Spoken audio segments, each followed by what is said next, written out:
one day we was practicing that night at UCLA. All of a sudden, Kobe Bryant walks in the gym. And I'm like on the bike watching the team practice. He goes on the other court and he's just like shooting. You know, dude's not paying attention. We practicing. I guess they let Kobe get some shots up. I get off the bike. I start rebounding for him. Next thing you know, I start rebounding the ball and like pass it to him, like closing out, doing a little dummy defense.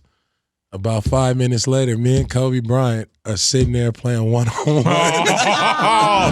Big Boys Neighborhood, beautiful day in the neighborhood, ladies and gentlemen. Our good friend Baron Davis in the neighborhood. BD, welcome to the neighborhood, my brother. Thank you. This is amazing. You stop that, bro. Yeah, it is, right? This is amazing. I'm in the neighborhood. Man, you stop that. Yeah, it is amazing to have you in the neighborhood, bro. Appreciate you know what I'm saying? And you really cut from the cloth and really cut from the turf. And you one of them people, BD, man, you are not the loudest in the room, but you have such a reason to be the loudest in the room, bro. Like, not even just you as a person, but your NBA career as well. And then when I see you, bro, you are just so humble and so quiet that sometimes I gotta look and be like, man, look at this old Baron Davis looking motherfucker over there. Then it's you. You know what I'm saying? Had that always been you? That's just your character, huh? Yeah, I think it's for me. I went through it when I was young. You know what I mean? Being in the NBA, being loud, fighting. The loudmouth, just standing up to people. Right. Like I was almost like a black sheep in the NBA because I represented myself. I was doing my own deals. Me and my homeboys was like the entourage, and like that was kind of frowned upon because I was calling people out. Right. The machine. Yeah, once you figure it out, you're like, all right, man, I'm calling all these people out. Things are changing, you know what I mean? So it's like I might as well start doing for others instead of doing for myself. So that's kind of like how I start to humble myself as I became more successful. It was like, how can I translate this for the next generation? So like every generation, I always like make sure I invest in the next generation. Hey, man, it's different, though, to be the person that, you know, so-called jumps on the grenade. Because most people, when we see something happen, we go the other way. Right. You know what I'm saying? And we are kind of like, you know, out for self. You know, so when somebody say, man, you know what, I wanted to change things for those that are coming up. I wanted to, you know, I wanted to be the guy that, you know, took kind of the you know, the hits so they don't have to as much. Yeah. And especially when you're in the NBA, even with coaches benching people and, you know, even almost at the price of losing games. Yeah. You know what I'm saying? Were you ever tired of the NBA? At one point, you know, I would say at one point it was like a fight. It was a struggle. I always say like it was a business, right? Right. And at the same time, like, you know, I made this analogy that I was an artist, I was a painter, and I wasn't allowed to paint. Wow. So if I go to the games and I'm not allowed to play basketball the way I want to play basketball or to the best of my abilities with that freedom, then I'm not playing basketball at all. So everything that happens in that world, it really starts messing with you. And shout out to these young dudes talking about their mental health. Right. Talking about like things that they going through. Because like back then we had to suck it up. You get injured, you had to get on the training table and you had to play. You know what I mean? It wasn't you know, the teams or people like that talking to you or players even speaking up saying like, nah, I ain't playing. You pretty much had to play. Right. You know, because it was a macho thing. It was like, you know, you played hurt. Like that was like an old-fashioned way of doing it. It was like you wanted to, if you could play, you would play. And then for me, it was like I would play basketball whether I was 25%, 30%, 60%, you know, it didn't matter to me. It was almost like it was just a part of like my release, you know what I mean, for all the things that I was going through as a young player in the league, trying to just have an outlet. Hey, man, how old were you when you first started playing basketball? I think I was 4 years old. 4 years old, man. Were you always destined? Did you always keep your eye on the NBA? Because that's so many people's dream, man. Yeah. And most don't make it. You know what I'm saying? And we see some good ones that really don't make it. And I've been around basketball now, even with my son for, you know, a while, watching, you know, these kids that used to ball out too, and now they're not that ones. You know what I'm saying? So when you see certain things that's going on with this younger generation, and does it feel like it's getting more crowded now? Yeah, I think it's getting more diluted. Really? Yeah. How? Okay, explain. I think I know what you mean, though. Because now you got, almost like 1,000 teams. Yeah. Right? And so if there's 1,000 AAU teams in LA, yes, like how many teams are good? You know what I mean? Yeah. So like how good is the ecosystem of basketball being built in and around AAU basketball? You know what I mean? So it's like, and then you're not teaching kids the discipline, the loyalty of, hey, you're not good enough. Right. You need to sit on the bench and get good towards the end of the season so you can play. Right? Everybody wants to play, start, think they can be There's young. A lot of entitlement, too. It's and crazy. Then plus, man, with this device that now you can put, you can miss 9 shots and make one and that go viral. You know what I'm saying? I'm like, man, and the participation trophies, man. How do you feel about holdbacks? Because we're starting to see that a lot with AAU and the kids, Yeah, that's I don't know, man. I just I mean, because your word way heavy too. Like I'm gonna be like, man, that's gonna be my click, like Baron Davis said. No, I just say this. Like, imagine this: the school used to hold back a kid for what? For not making grades. Yes, you know what I mean, or not being able to have a learning capacity. The parents, are holding their kids back. Yes, man. I remember back in the days. That don't even sound right to me. My homeboy Jose, back in the days when somebody got held back, because you was held back multiple times. that held back was almost embarrassing. Hey, man, he got to do the such and such grade again. But now I see that was one of my last conversations with Kobe Bryant, rest in peace. I asked him too. I said, man, how do you feel about holdbacks? And some people swear by them. And not to put his quotes out there, but he talked about why he didn't really feel the holdback situation either. It's just, for me, I'm not going to make my kid repeat a grade. I want my kid to get out of school. Right. But I think some people as too, fast as possible. I want them to learn. It's not even about getting your kid out of school, academically. Some people just say, man, I want my kid to excel in basketball. Yeah, to dominate. Yeah. But it's ultimately, you're still going to be the same age as the people you're playing against. When you get there. Yeah, man. It's not like they're the 22-year-old NBA league. Like, I only play with 22s, man. Yeah, and when you think about it now, you are a mark. Yeah. For the kids that are younger than you, because you are dominating them. So how long can you dominate? And we've seen that. Yeah, man. With LA, in LA and just in basketball in general, you see somebody who is like, he's going to be the next LeBron. He's going to be the next Magic. And then next thing you know, it's like, it's probably his teammate or somebody else from the conference that winds up becoming a Hall of Famer. So the good thing about basketball, the great thing about basketball is unpredictable. Mm-hmm. The stories and the journeys is really narrated and written by each character. Mm-hmm. Every player who gets there is a one-of-one because they have their own one-of-one journey. And the dudes who don't make it, they have stories too. Man, you made some good money in basketball, bro. Loan me $1,500. Man, give I it got to you. Give it to me. Matter of fact, I'll give you a name. You can just make it out to that person. The holidays are here, man. You know what I'm saying? People must really think we're Santa Claus. Hey, for real. Hey, man, when we talk about Black Santa, I'm like, man, that's Baron Davis people, bro. You know what I'm saying? Natalia. I know that you've moved forward, with your career in your past, but looking back into your career, is there a game that you would love to relive again? I know that the games go by so fast, but just to really relish in it. I would probably say the game that we put out, Tracy McGrady and the Orlando Magic, when I was in Charlotte. I had a triple-doubles. I had back-to-back triple-doubles. But I just remember screaming, "No justice, no peace." The whole time I was mad and upset. I was like, dude, I should have probably celebrated and had a good time. I was so upset because the refs had called a call off. So I just kept saying, "No justice, no peace, no justice."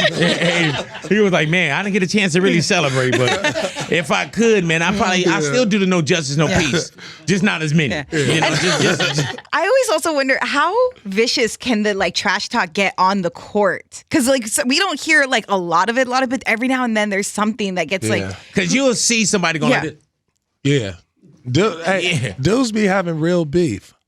But they have beef from like high school, Right. college, you know what I mean? And then it's like you get in the locker room and be like, yo, man, I don't like them. Yeah, so You it's know what I real. mean? Like, and they'll let you know, like, hey, bro, I know you cool with so-and-so, but I don't like him. Damn.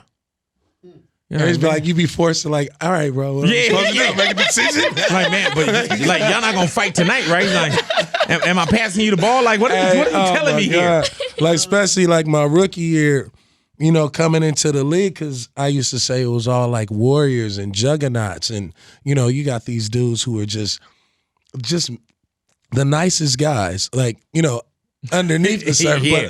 But they when gotta, you see like a Derek Coleman or an Anthony Mason, you know what I Lord. mean? You see them dudes, you think you running. right. You know, and they just didn't like people. You know what I mean? But it was like the whole roster of people, like you realize, Eldon Campbell, Eddie Jones. Eddie Jones used to always like, man, I can't stand that motherfucker, man.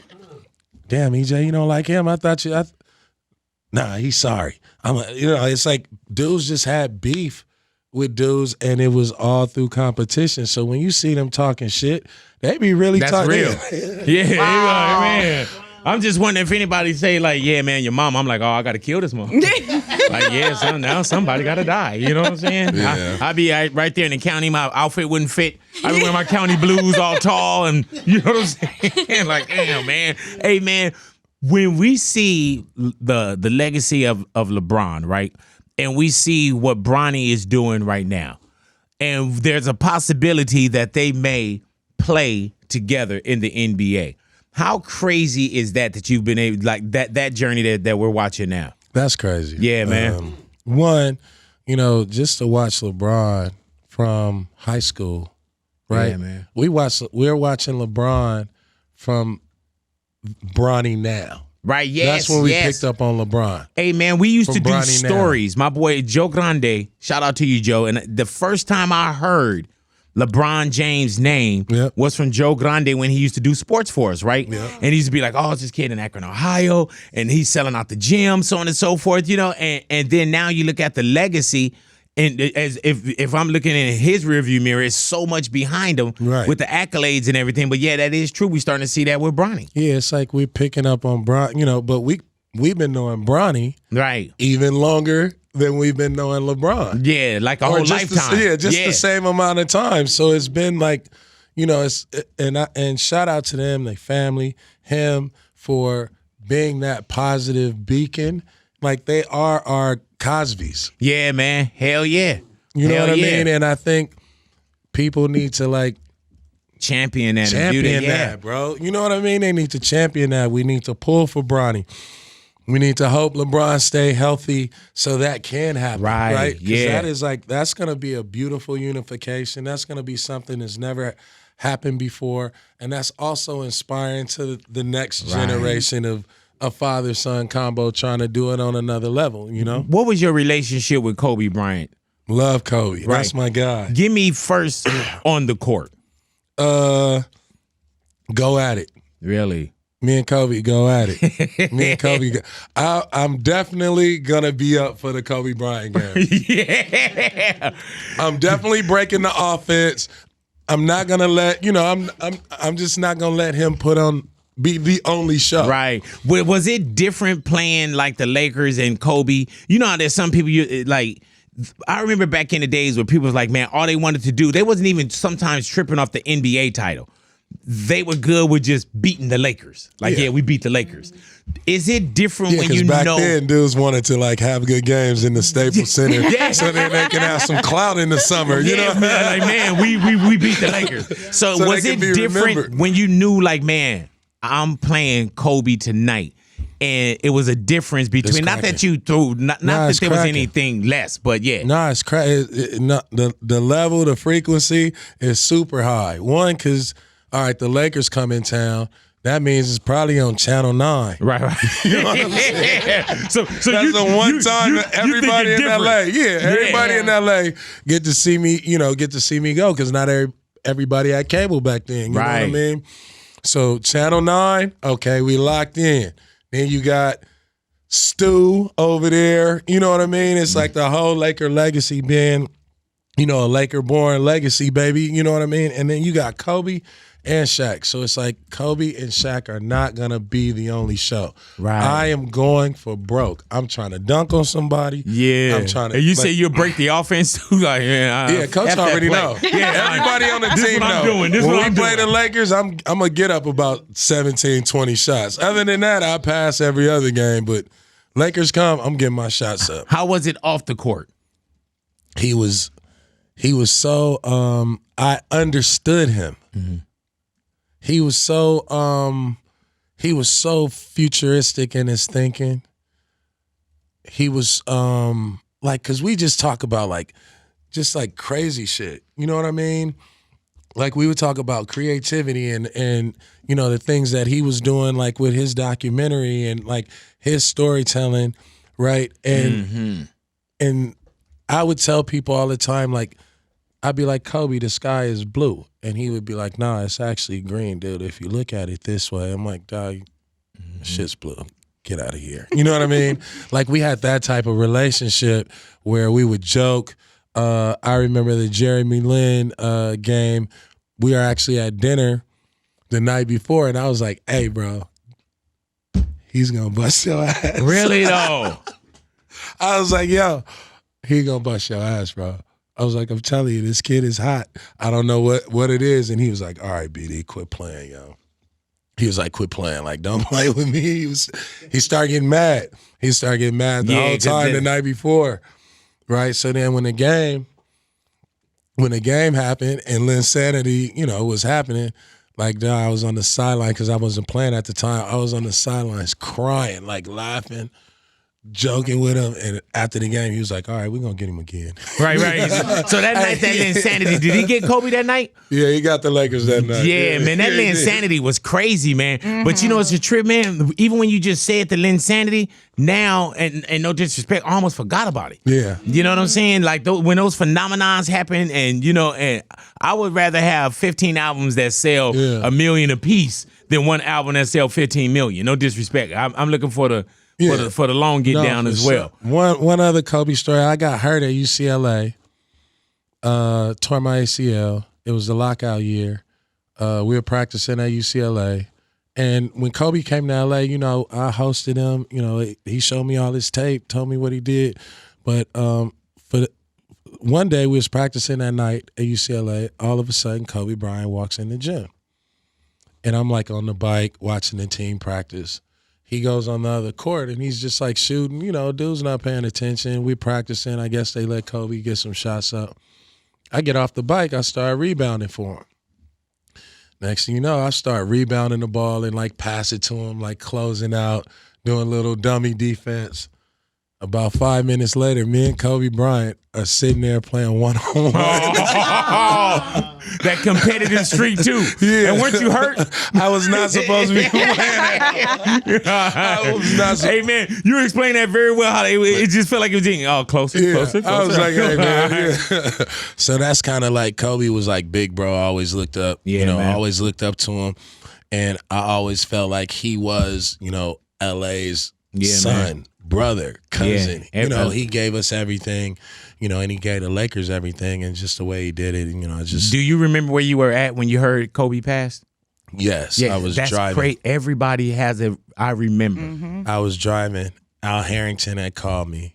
Shout out to Al. Shout out to Al Harrington and Viola Brand, and he called me. He was like, "Damn, dog, something just happened. It's a bunch of smoke."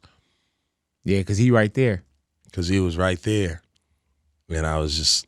Not even thinking about, not thinking about that. At that time, did he put Kobe's name on it? No. Man, I heard, No, it was just he was just saying yo, some shit just happened. I'm rolling, some shit happening. That's all he's saying. I'm seeing smoke, all kind of shit. So I think after that, that's when, it just kind of broke and the word started spreading. You know what I mean? Mm-hmm. Which is unfortunate, because...